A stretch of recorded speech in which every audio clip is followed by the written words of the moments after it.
오늘도 함께 말씀 안에서 만남에 감사하고 오늘 본문의 말씀을 가지고 베드로와 고넬료의 만남이라는 제목으로 말씀을 나누겠습니다. 드디어 베드로와 고넬료의 만남이 성사되었습니다. 기다렸던 그 만남의 현장을 우리가 이제 보게 되는데요. 사실 두 사람 사이에 어떤 만날 만한 이유나 접촉점이 될 만한 건 쉽지 찾아보기 어려웠습니다. 사실 그들의 객관적인 어떤 조건만을 가지고는 만남이 불가능했다는 거죠. 서로 겹칠 수 있는 어떤 배경이나 어떤 삶의 위치나 신분의 지위가 아니었기 때문입니다. 베드로는 유대인이고 고넬료는 이방인. 베드로는 지배받고 있는 나라의 어부요. 또 고넬료는 충망받는 그 정복 로마의 젊은 장교였습니다. 그러나 이들이 만날 수 있었던 유일한 공통점은 둘 다 각자의 자리에서 하나님을 아는 만큼 하나님을 경배하고 기도하고 의지하는 사람이었다는 사실입니다.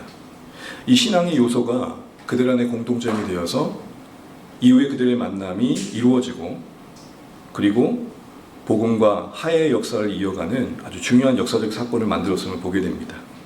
하나님은 이 유일한 공통점, 이 신앙의 요소를 섭리 가운데 넓혀 가셔서 그들을 연결시키시고 그들 안에 더 넓은 화해의 역사를 확장해 가시는 것을 보게 됩니다. 기도하는 두 사람에게 환상을 보여주셨습니다.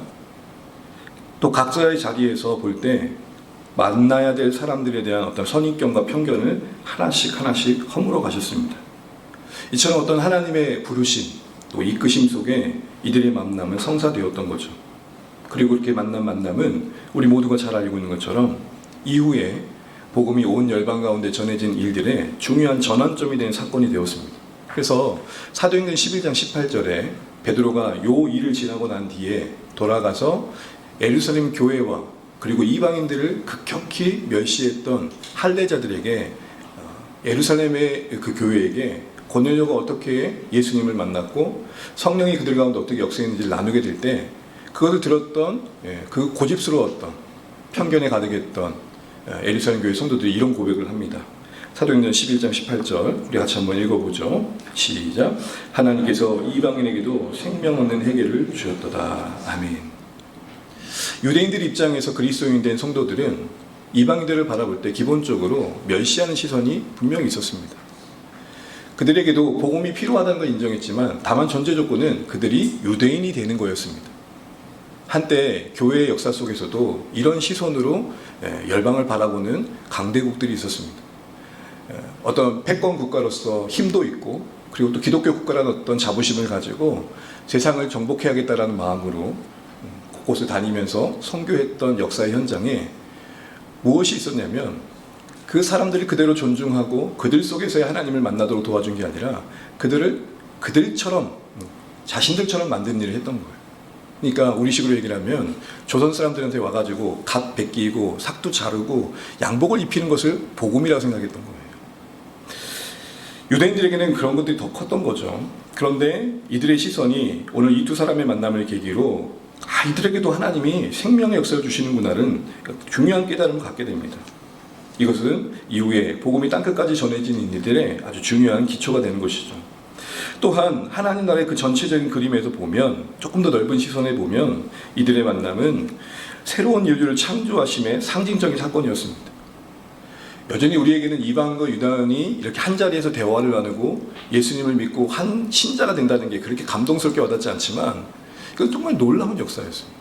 그리고 온 세상을 향한 하나님의 복음의 경륜과 계획 속에 모든 만물을 통일시키시는 벽을 허물고 차별을 허물고 모든 조건을 뛰어넘는 어떤 하나된 공동체를 만드는 이들의 만남은 아주 상징적인 사건이었고 이제 앞으로 하실 하나님의 온 우주의 구속의 드라마의 본격적인 시작을 알리는 계기였습니다.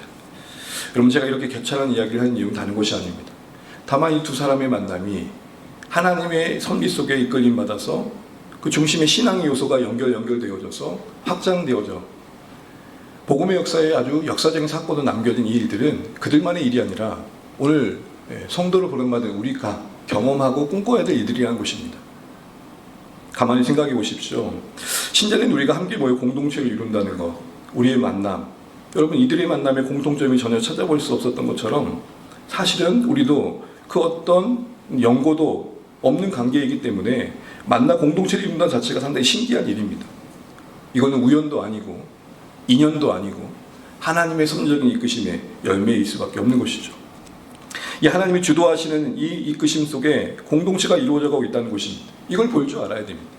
그저 사람들이 오고 가는 것 같지만 여러분, 우리는 하나님이 그들 가운데, 우리 가운데 이런 만남과 이별에 간섭하고 계시다는 것도 함께 볼 수 있어야 됩니다. 또한 이를 통해 세우신 교회가 두 사람의 만남이 복음의 확장에 쓰여졌듯 공동체를 통해 하나님 나라의 구속의 역사를 확장시켜 가신다는 것도 함께 볼 줄 알아야 된다는 거죠. 그런 의미에서 우리가 이 귀한 일을 잘 감당하기 위해서는 우리 서로의 만남의 기초가 되는 공통점이 되는, 그 근간이 되는, 어떻게 보면 유일한 공통점이라 할 수 있는 신앙의 요소가 점점 넓혀져 가야 됩니다. 여러분, 어떤 높은 건물을 지을 때 가장 중요시 여기는 공사가 뭡니까? 기초공사죠. 기초공사. 우리의 공동체가 다만 그냥 커가는 공동체가 아니라 정말 이 두 사람이 상징하는 것처럼 하나님 나라를 확장해가는 복음의 확장의 현장이 되기 위해서는 근간이 되는 신앙의 요소, 그 공통점이 점점 우리를 묶어주는 관계의 이유가 되어야 됩니다. 의리, 우리가 남이가 하루 이틀 만나, 이런 것들이 아니라 당신과 내가 만난 게 하나님의 은혜입니다. 내가 신자된 것 그리스도 예수의 구속의 사랑입니다.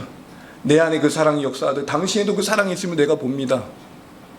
하나님의 말씀의 은혜 안에 서로의 공감대가 만들어지고 서로 기질도 다르고, 여기 뭐 40여 명이 넘는 분들이 계시는데 40개의 별이 있듯 40개의 세계관이 있는 이곳에서 말씀이 우리의 생각을 모아주고 전혀의 다름이 존중받고 한 방향으로 가도록 도와주는 이런 신앙의 요소가 점점 넓혀져가는 경험들이 필요하다는 거죠. 함께 말씀을 듣고, 그래서 함께 기도하고 함께 섬기는 땀 흘림의 현장을 공유해가는 게 그래서 중요한 것입니다. 함께 체험해가는 은혜의 자리들이 우리를 더욱 묶어줄 수 있기 때문이죠.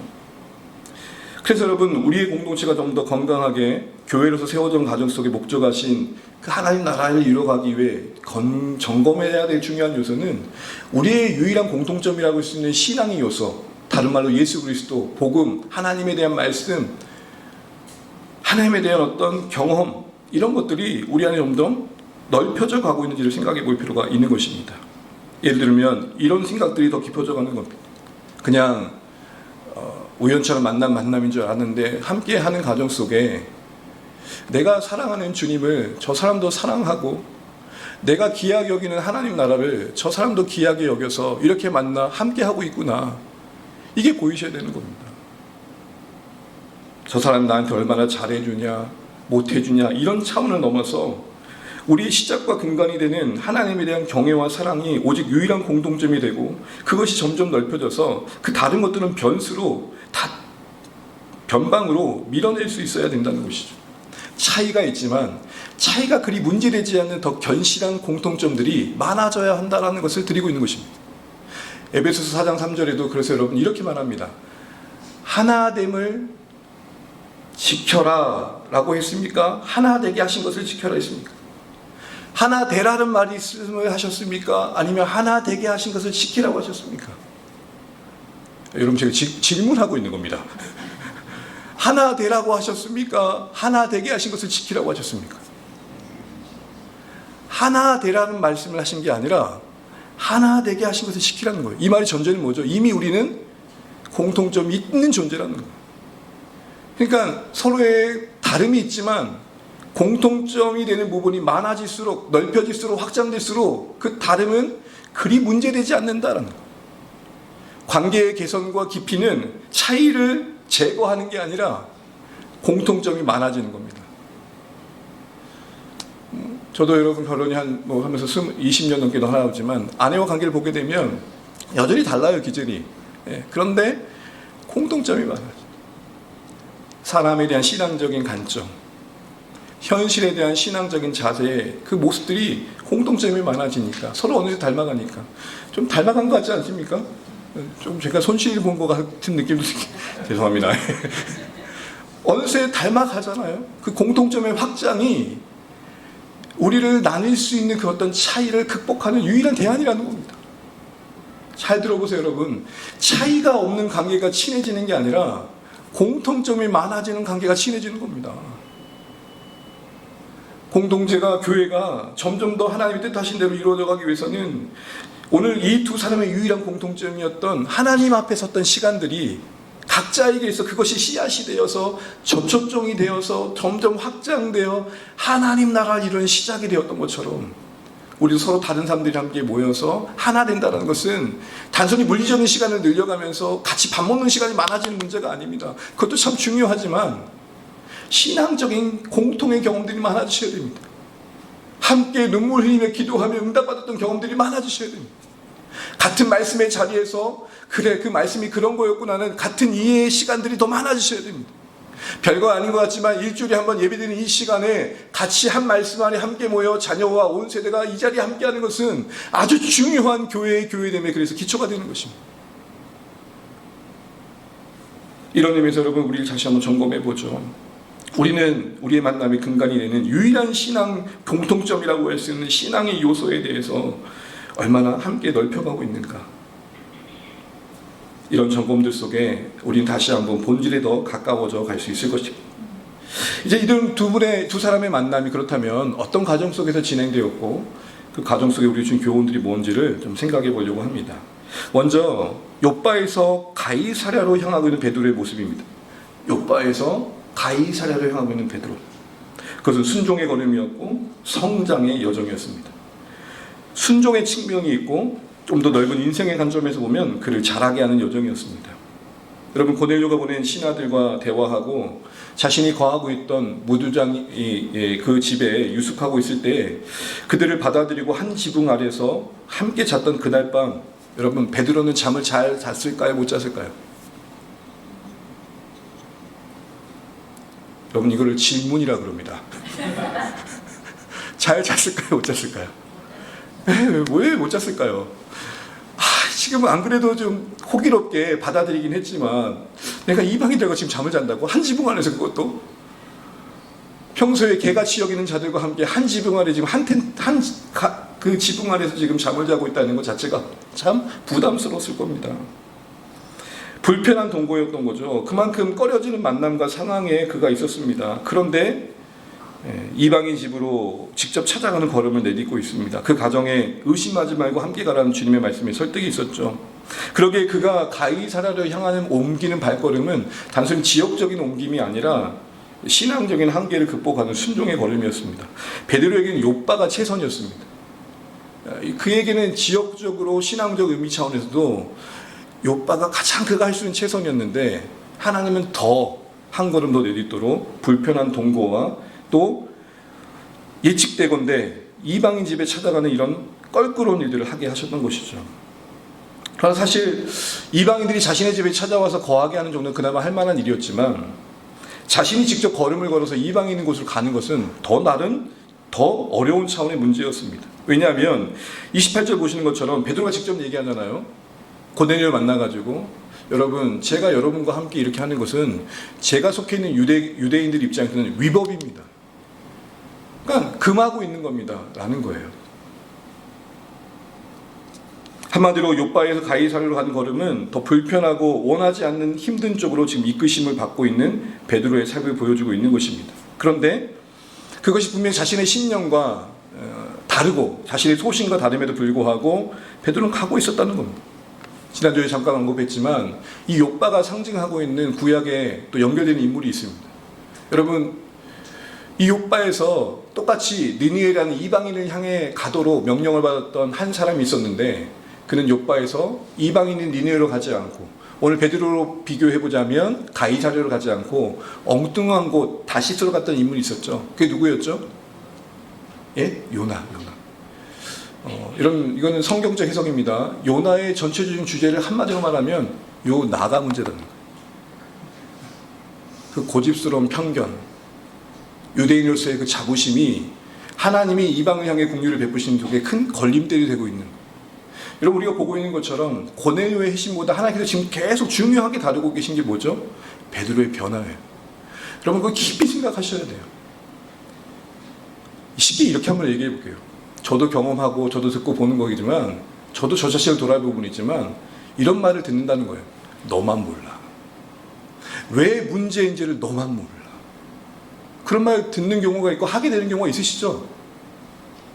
갑자기 저만 그런 것 같은 느낌이 드는데 왜 그럴까요? 그만큼 우리가 우리 자신을 객관적으로 본다는 게 쉽다라는 거예요? 어렵다는 거예요? 쉽지 않다는 거예요. 신앙의 관점에서 내 주변이 변화되길 원하시고 바뀌길 원할 때 우리가 그만큼 함께 애써야 될 게 뭐라는 거예요? 그렇다면 내가 무너뜨려야 할 벽이 뭔가. 욥바에서 요나는 그 벽을 넘지 못하고 도망갔다면 베드로는 어렵지만 머뭇거렸지만 그 벽을 뛰어넘는 쪽으로 가고 있다는 것입니다. 보십시오. 점점 원하지 않는 곳으로 가고 있는 베드로의 인생입니다. 그 길을 갈 수 있도록 끊임없이 설득하시고 일하고 계시는 하나님을 보게 됩니다. 분명 머뭇거림이 있었지만 베드로는 그 걸음을 깨달을 때마다 깨닫는 만큼 걸어갑니다. 이런 모든 것들은 인생 전반을 두고 본다면 베드로의 삶을 하나님께서 말씀하신 대로 만들어 가시는 성장의 여정이었다는 것을 우리 함께 볼 필요가 있습니다. 우리 요한복음 21장 18절 19절 한번 읽어보시죠. 요한복음 21장 베드로가 예수님과의 그 공생의 마지막에 들었던 말씀인데요. 같이 한번 읽어볼까요? 시작. 내가 진실로 진실로 내게 이르노니 내가 젊어서는 스스로 띠띠우고 원하는 곳으로 다녔거니와 늙어서는 내 팔을 벌리리니 남이 내게 띠띠우고 원하지 않는 곳으로 데려가리라. 이 말씀을 하심은 베드로가 어떠한 죽음으로 하나님께 영광을 돌릴 것을 가리키심이로라. 이 말씀을 하시고 베드로에게 이르시되 나를 따르라 하시니. 아멘.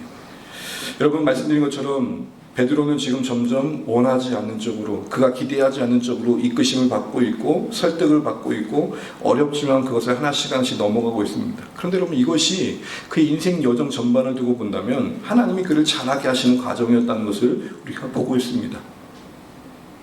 내딛는 걸음들을 통해 자기 부인의 연습을 해가게 됐다는 것이죠. 그리고 결국 그 시간들이 쌓였을 때 훗날에 순종에까지 갈 수 있었던 것입니다. 여러분 아브라함이 창세기 12장에 부름받은 뒤에 이삭을 드렸던 시간은 창세기 22장이에요.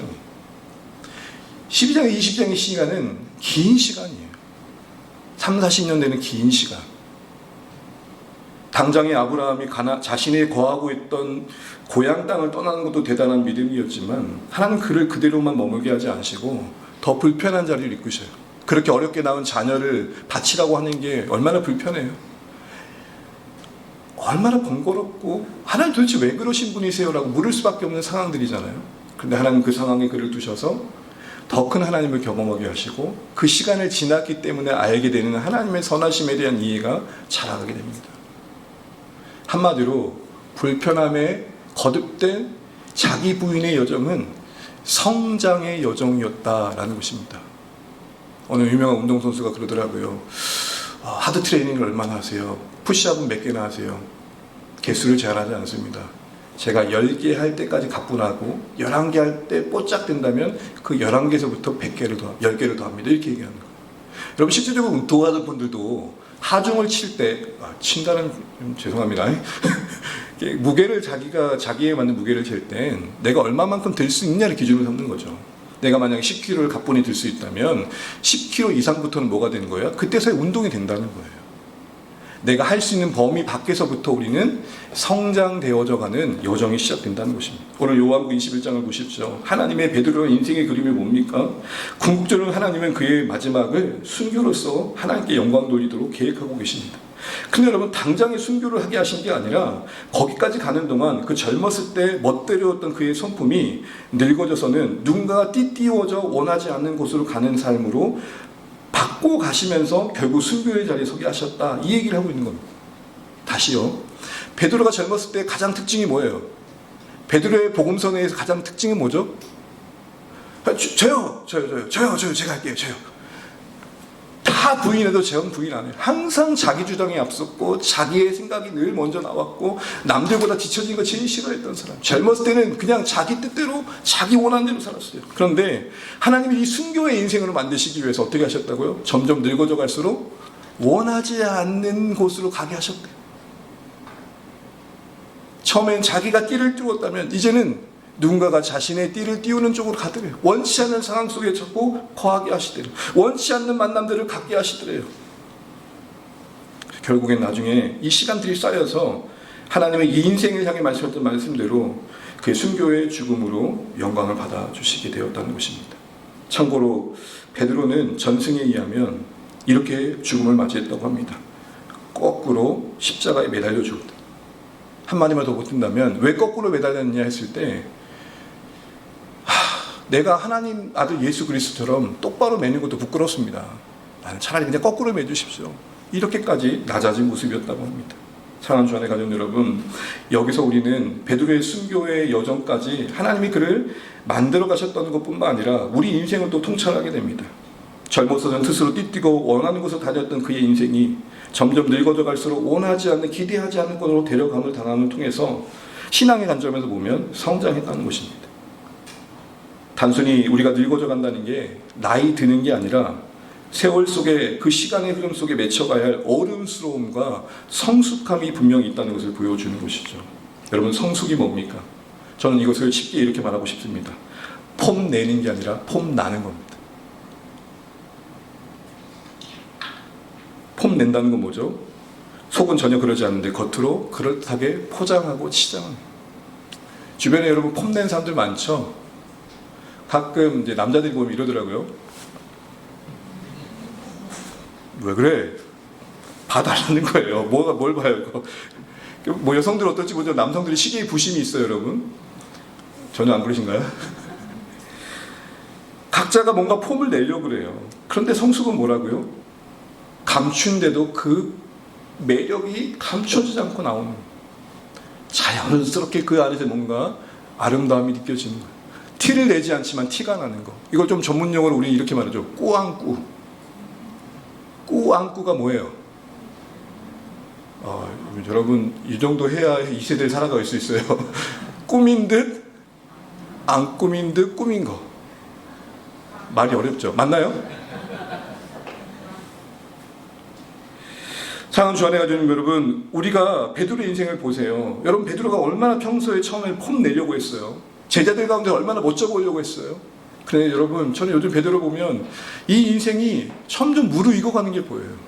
다음 주도 보겠지만 저요 했던 베드로가 없어요. 원치 않는 곳으로 가되 머뭇거림은 분명 있었지만 기꺼이 그곳으로 가고 있어요. 잘하고 있어요. 여러분, 우리는 그런 관점에서 우리 자신을 돌아보면 좋겠습니다. 성숙해 가고 계십니까? 인생을 살아가면서 세월이 더해져가는 과정 속에 여러분, 우리에게 그 나이듦, 늙음뿐만 있다고만 생각하고 계시지는 않으신지요? 신앙 안에서 인생을 살아간다는 게 단순히 나이듦이 아니라 나아짐, 곧 성숙의 과정, 성화의 여정으로 이끌받고 있다는 것을 좀 기억할 필요가 있습니다. 성숙해 간다는 것은 하나님 뜻을 받아들이는 의연함이 좀 더 커져가는 것일 겁니다. 여러분, 부족하지만 살아가다 보니까 원하지 않는 거, 예기치 못한 상황들이 참 많다는 것을 알아가게 됩니다. 이것을 뭘로 이길 수 있을까요? 오직 하나님의 섭리 속에 넉넉하게 받아들인 은혜원함만이 이길 지혜임을 배웁니다. 더 살아가다 보면 내 뜻대로 통제할 수 없는 상황이 있다는 것을 알게 됩니다.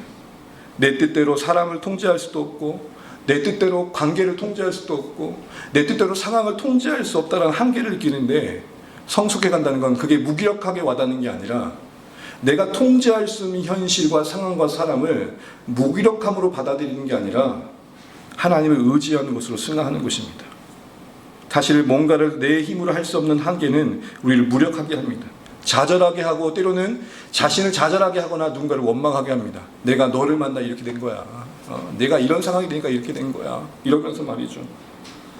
그러나 성숙해 간다는 것은 그 한계 속에 갇히고 무너지는 게 아니라 그러기 때문에 더 엎드리는 겁니다. 또한 성숙이라는 것은 내가 주도했던 삶이 아니라 이제는 하나님께 맡겨드리며 이끌림 받는 게 좀 더 자유롭게 여겨지는 겁니다. 주동에서 피동의 삶의 자유를 아는 겁니다. 이런 관점에서 볼 때 여러분 어떠신가요? 성숙해 가고 계신가요? 바라고 원하는 것은 인생이 더해져 갈수록 하나님을 더 가까이 하시기에 그 하나님을 닮아감 속에 여러분의 존재와 성숙 속에 빛이 더해져 가시기를 간절히 축복합니다. 세월의 고난 속에 빚어지는 넓은 품이 있으시기를 간절히 축복합니다. 어떤 생의 무게도 흔들 수 없는 묵직한 깊은 하나님을 향한 신뢰가 자라가시기를 주님의 이름으로 축복합니다. 분주한 인생 넘어 점점 가까워져가는 늙어 힘은 없지만 약속의 소망의 날은 더 선명해져서 분명 더 설렘으로 우리의 남들이 채워져 가시면 좋겠습니다. 늙어가는 게 단순히 나이만 늙어가는 게 아니라 연륜만 쌓여가는 게 아니라 하나님의 경륜도 쌓여가시기를 간절히 축복합니다. 하나님 뜻을 하나님을 신뢰함, 내가 믿고 섬기는 하나님은 어떤 분이신지를 아는 자로서의 넉넉함. 우리 자라나는 자녀 세대들이 이 앞에 함께 예배하시는 우리 성도들의 모습을 보면서 그래, 하나님은 이런 분이신 것을 굳이 설명하지 않아도 알아먹었으면 좋겠습니다. 저 흔들림 속에서도 중심을 지키고 저 이해할 수 없는 형편 속에서도 하나님을 바라보는 여러분의 생애는 그 어떤 탁월한 언변의 수사적인 교훈보다 그들의 인생을 설득할 것이고 그들의 마음을 붙잡아 줄 것이고 여전히 그들도 흔들릴 수가 없는 한계와 통제할 수 없는 상황 속에서 보여주는 메시지인 여러분의 삶을 통해서 그래, 이렇게 살아야지 라는 생각을 하게 될 것입니다. 그런데 간혹 종종 이런 말을 듣습니다. 목사님, 배신감 느껴져요. 왜? 그럼 약간 각색한 것도 있었던 이야기입니다. 자기는 나한테 열심히 기도하고 헌신하고 봉사를 하더니 그 리더는 언제 저렇게 시간을 내고 자격증 준비했는지 모르겠어요. 배신감 느껴져요. 우리가 신앙으로 산다는 것, 이게 뭘까요?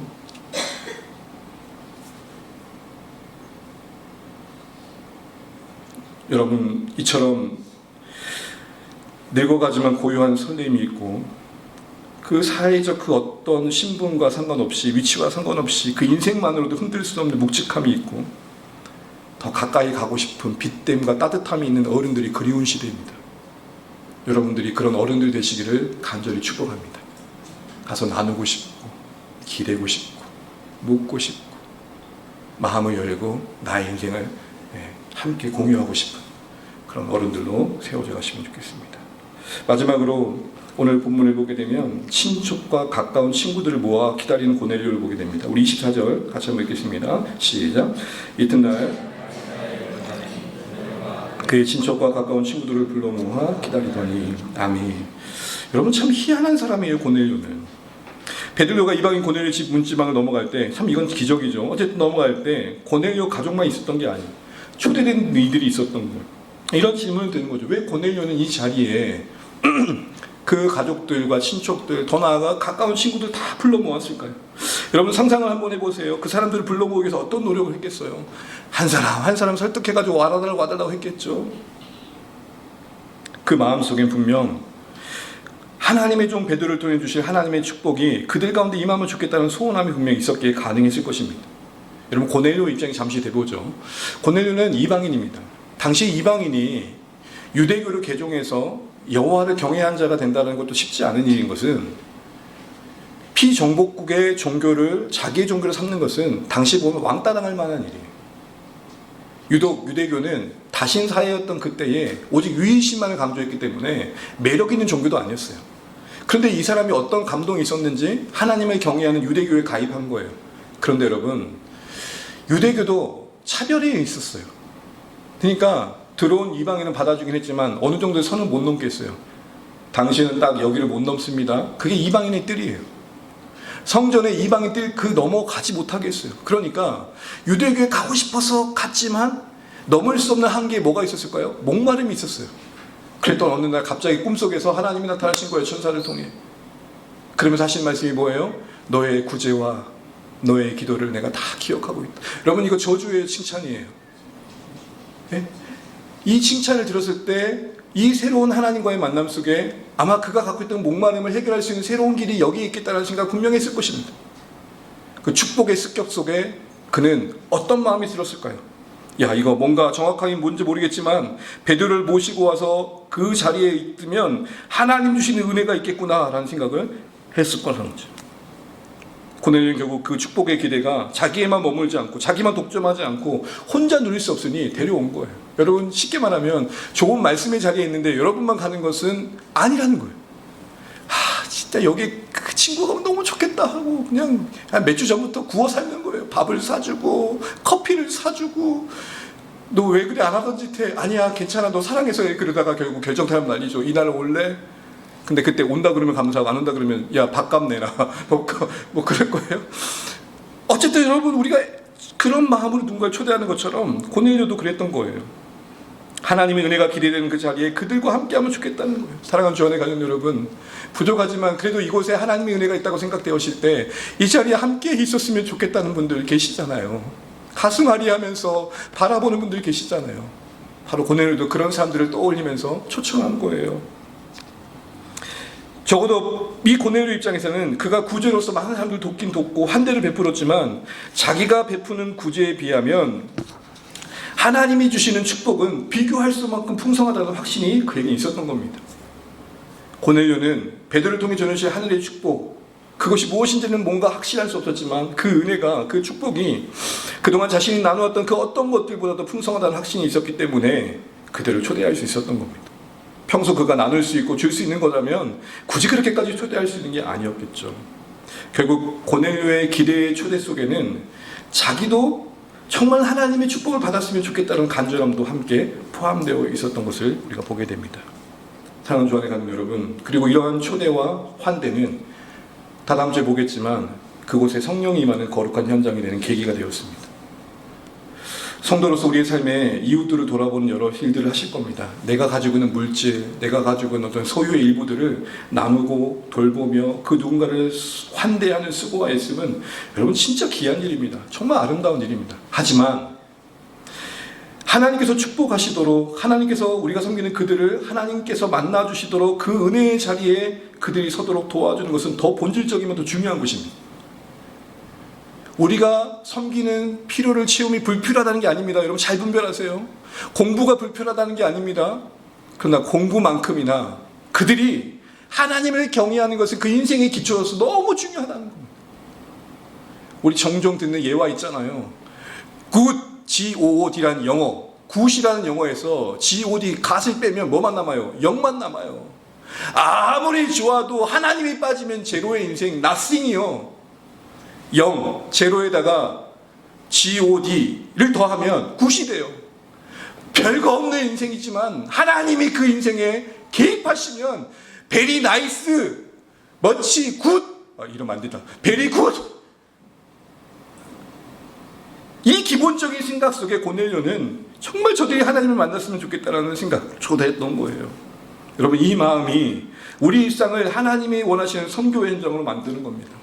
선교사만 그 각각의 나라에 보냄받은 선교사가 아니라 하나님이 우리를 보내신 그 삶의 자리가 이런 마음이 있는 자들은 선교지가 되는 거예요. 저 사람이 나보다 사회적인 조건이 낮고 아무리 그럴듯한 삶을 살아도 그 중심에 하나님이 없는 인생은 안타까운 인생이다. 이런 마음의 생각들이 우리의 삶의 현장을 선교지로 승화시키는 거예요. 우리의 가정을 선교지로 만드는 거예요. 그리고 그곳에 하나님의 복이 임하는 삶의 원리를 따라 살고자 하는 마음을 만드는 거예요. 여러분 우연 같은 것 같지만 마침 8월 마지막 말듭 지으면서 우리는 외부 강사님을 통해서 이타적 기복주의라는 이름으로 블레스 삶에 대해서 배웠어요. 축복이 되는 인생, 우리가 복을 받았으니 복이 되게 하는 인생이 되는 것, 누군가가 복되게 하는 인생을 사는 것, 이 너무나 당연한 원리를 어떻게 구체적으로 실천할까에 대한 지혜를 배웠어요. 여러분 여기 현수막도 있고 주보 헤드라인도 있지만 블레스라는 각각의 단어 앞의 의미들을 통해서 우리는 그 생각을 했었죠. 축복하는 거, 그러기 위해서 우리가 먼저 하나님의 말씀 듣고 경청하는 거, 환대를 실천하는 거, 나누는 거, 우리가 파송받은 인생을 기억하는 이 모든 블레스의 요소가 작동되게 하는 것, 그게 오늘 고넬료의 삶을 우리가 함께 공유해 간 것입니다. 여러분 한번 이런 생각들을 한번 해보세요. 나는 내게 있는 일터와 삶의 자리, 가정에서 이런 블레스의 관점으로 헤아리고 있는가? 초대하고자 하는가? 내가 이들을 섬겨주는 것만큼이나 하나님이 이들을 만나주시는 것은 또 비교할 수 없는 복이라는 확신이 있는가? 저희 집에는 하삼동이 있어요. 하준, 하용, 하우.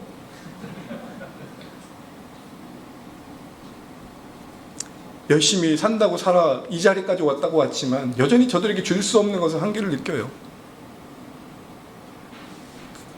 제가 받고 말이 더 많은 것을 가져도 줄 수 없는 게 있어요. 그래서 저는 이런 기도를 드려요. 하나님, 제가 저들의 아버지지만 하나님이 저들의 아버지 되어주세요. 그것만큼이나 아니라 우리 인생을 지켜줄 중요한 원리는 없단 말입니다. 우리가 산다면 얼마나 우리 삶의 자리를 지킬 수 있겠어요. 그래서 그렇게 기도해요. 여러분, 그런 관점이 오늘 고넬료의 시선이었던 겁니다. 돌아오십시오. 이런 축복의 관점으로 식탁을 대하고 관계를 만들고 있는지. 여러분, 식사 때 자연스럽게 오늘 들었던 말씀 함께 나눠보면 어때요? 여러분, 저희가 한때 연초에 우리가 저희 시작할 때 아빠가를 했었어요. 아빠가. 지금 강조 안 하고 있지만 하고 있는 가정이 한 가정이 있는 것 같아요. 들어보니까. 아빠가가 뭐예요? 아무리 바빠도 가정 예배. 그래서 주일 저녁에 우리가 오후 예배가 없으니 그래도 들었던 말씀들을 자녀들과 가족들과 한번 나눠보세요 라는 시간을 가졌어요. 여러분, 그렇게 한번 해보세요. 내가 교훈한다고 앉아지고 앉은 잔소리하는 것보다, 얘들아 오늘 내가 목사님 말씀을 통해 하나님의 말씀을 들을 때 이런 것들이 참 와닿았어. 너희들은 어떻게 생각해? 그들에게 하나님의 말씀이 연결될 수 있도록 자연스럽게 환경을 만들어주는 거죠. 집에 찾아온 손님에게 음식만 대접하는 게 아니라 따뜻한 기도를 나눠주는 건 어떠세요? 자녀에게 신앙을 강요하기보다는 여러분이 먼저 받은 은혜들을 자연스럽게 나눠주고 보여주는 거죠. 그들을 내 앞에 세우기보다는 하나님 앞에 서도록 기도로 품고 그들을 하나님께 아뢰는 것이죠. 새로운 이들을 우리가 공동체가 맞이할 때 단순히 환영만 하는 게 아니라 정말 그들이 하나님의 사랑을 우리 통해 느낄 수 있도록 정말 하나님 당신을 사랑합니다라는 표정으로, 여러분 한번 돌아보시고 우리 공동체는 누군가 왔을 때 정말 그 사람 당사자가 하나님의 보이지 않는 사랑을 느낄 수 있는 그 어떤 표정인가 보세요. 여러분 저를 통해 하나님의 사랑 느끼세요. 여러분, 우리는 어색해서 그럴 수 있어요. 오시면 네, 안녕하세요. 안녕하세요.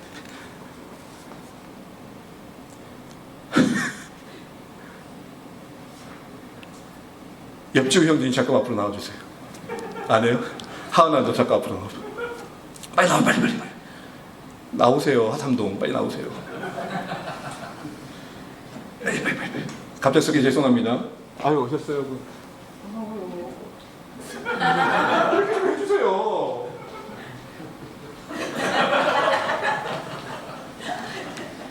별거 아닌 것 같지만 그 손 잡아줌이 오래 남는 거예요.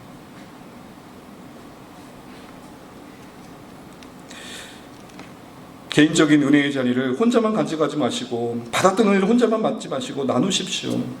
주변 이웃 성도들의 필요를 한번 보시고 내가 할 수 있는 나눔을 하십시오. 이런 축복의 관점에서 우리 삶을 해석할 때 그것은 선교지가 되는 것입니다. 그래서 여러분, 공동체적으로도 좀 적용을 해보려고 이 말씀 시간 후에 우리는 개인적으로 말씀을 삶을 읽는 묵상의 시간을 갖잖아요. 그래서 매주 하는 건 여러분에게도 고단할 것 같고 또 오래 하지 못할 것 같고 연습 삼아 또 익숙해지기까지 한 달에 한 번 둘째 주에 주일 예배 설교 마치고는 자기 생각들을 좀 옆 사람과 나누는 시간을 가지려고 해요. 다음 주가 둘째 주죠? 이 얘기하면 또 다음 주도 안 나오는 거예요. 내가 오늘 말씀 속에 이게 참 와닿았어요. 당신은요. 자녀들은 옆에 두고, 야, 너는 오늘 말씀 중에 뭐가 와닿았니? 난 이게 와닿았어. 자기 자랑이 아니라 그냥 와닿은 그대로 자유롭게 나누는 게, 오늘 특별한 게 없었지만 목사님 오늘 되게 우울해 보인다. 뭐 이런 거 나누셔도 돼요. 그러면서 은혜를 끼치는 삶, 그런 게 삶이 되면 좋겠습니다. 마지막으로 저는 더 놀라웠던 건 고넬료의 초대가 오늘 이 모인 이 사람들에게 먹혔다라는 거예요. 이건 놓치지 말아야 할 중요한 관점입니다. 고넬료의 초대를 친족과 그 친구들이 받아들였다는 겁니다. 여러분, 이게 왜 쉽지 않았냐면 앞서 말씀드린 것처럼 피지배국인 유대교로, 피지배국 종교인 유대교로 개종하는 것 자체가 흔하지 않고 왕따 당할 만한 이유였고, 고넬료가 그랬다는 것 자체가 사실 주변 친구들을 멀리할 만한 이유였어요. 또한 베드로가 누구예요? 여러분, 당시 베드로는요 유명한 사람이었어요. 예수교로 당시에는 우리 기독교는 지금 2단이 아니지만 당시에는 예수교가 유대교 입장에서 2단이었고 2단으로 여겼던 그 그룹의 최고 수장이었어요. 그러니까 그 사람이 온다는 것은 아무리 고넬료가 말한다 하더라도 그 자리에 오는 거 불편한 거였어요. 그런데 와 있어요. 이건 뭘 보여줄까요? 그만큼 고넬료의 그들과의 관계 속에서 보여준 삶이 그들에게 신망을 두텁게 할 만큼 아름다웠다는 거죠. 선뜻 가기 어려운 자리였지만 고넬료 네가 말한다면 한번 가볼게, 이거였다는 거예요. 사실 나 교회 다니는 사람 마음에 들진 않아. 근데 네가 믿는 예수님이라면 나도 한번 관심 가져볼게, 이걸 말하는 거예요. 그래서 여러분, 사도행전 10장 22절에는 분명히 이렇게 밝힙니다. 부장 고넬료는 의인이요 하나님을 경외하는 사람이라 유다 온 족속이 뭐 하더라? 칭찬한다. 여러분, 하나님을 경외하는 수직적인 관계만 있는 게 아니라 온 유다가 함께 칭찬하는 관계 속에 고넬료가 있습니다. 사랑하는 주안의 가족 여러분, 하나님께서 주신 축복으로 연결하기 위해서 우리 다시 한번 우리 자신을 돌아볼 필요를 느끼게 됩니다. 우리 초대와 겉면이 먹힐 만큼 우리의 삶은 가까운 관계 속에서 신망이 두터운 사람입니다. 관계적인 신뢰를 쌓는 예수님도 변형됨을 기억해야 되겠습니다. 왜냐하면 복음은 단순히 진리의 옳고 그름의 변증으로 전해지는 게 아니라 그 진리를 살아낸 삶의 흔적이 향기가 되어 설득되기 때문입니다. 그래서 여러분들은 그렇지 않지만 종종 교회 다니는 사람들이 듣는 말이 그거예요. 그러시더라고. 돌아가면서 한참 떠들고 난 다음에 잘 안 지잖아요, 우리가 웬만해서는. 그리고 돌아가면서 그 사람이 뭐라고 하냐면 말은 잘해. 우리 자신이 어떻게 보면 이 싸움을 계속 하고 계신지 모르겠습니다. 저도 마찬가지고. 말씀을 맺겠습니다. 사랑하는 주안의 가족 여러분, 그렇게도 기다렸던 베드로와 고넬료의 만남, 그 신비의 역사의 현장, 그러나 그 시작은 작은 공통의 요소, 각자 하나님 앞에 머무는 경외하는, 하나님을 경외하는 자는 신앙의 요소였습니다. 우리 공동체가 차이를 없앤다고 하나 될까요? 절대 그렇지 않습니다. 우리를 만나게 하신 하나님이 더 넓게 우리 안에 공유되어야 됩니다. 그래서 서로를 볼 때 내가 사랑하는 하나님을 당신도 사랑하시니 참 고맙습니다. 내가 의지하며 따르고자 하는 하나님 나라를 당신도 그렇게 살아가고자 애쓰고 있으니 참 고맙네요. 이런 마음으로 서로가 묶여지는 게 넓어질수록 차이는 차이가 안 되는 겁니다. 그래서 성경은 뭐라고 말하냐면 하나 되라 라고 하지 않고 이미 하나 되게 하신 그 신앙의 요소를 지켜라 라고 말하고 있는 것입니다. 이런 말씀들 안에 또 이어지는 고넬료와 베드로의 만남에 있던 사건들이 있는 교훈들을 되새기시면서 어떻게 살아야 될까 주신 말씀에 도전들이 있다면 맨발이 적어보시고 하나님 오늘도 한 주간 이렇게 살 수 있도록 도와주세요. 기도하시는 오늘의 말씀 되시기를 간절히 축복합니다.